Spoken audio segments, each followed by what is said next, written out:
Halo adik-adik, menjaga keseimbangan antara manfaat dan dampak negatif dari kemajuan teknologi komunikasi seperti internet adalah tantangan penting di era digital.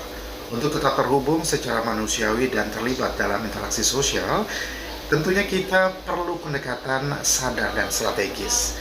Berikut beberapa langkah praktis dan prinsip yang bisa diterapkan. Yang pertama, gunakan teknologi secara sadar dan terarah. Kemudian berikutnya, kita tentu juga harus memprioritaskan interaksi tatap muka dan empati. Dan adik-adik, kurasi serta kendali informasi itu juga sangat penting. Bangun kebiasaan digital keluarga dan komunitas, kemudian refleksi diri dan evaluasi berkala, dan tentunya jurnal digital, catat pengalaman positif dan negatif saat berinteraksi melalui internet untuk menyesuaikan kebiasaan. Karena seperti kita ketahui, misalnya ketika kita harus membangun kebiasaan digital keluarga dan komunitas, seperti zona bebas gadget, terapkan waktu tanpa gawai. Misalnya saat makan malam atau kegiatan bersama, jangan ada gadget ya. Nah, adik-adik, ketika kita merefleksikan diri dan evaluasi berkala, tanya pada diri sendiri, apakah penggunaan teknologi memperkuat atau melemahkan relasi kita dengan orang-orang terdekat.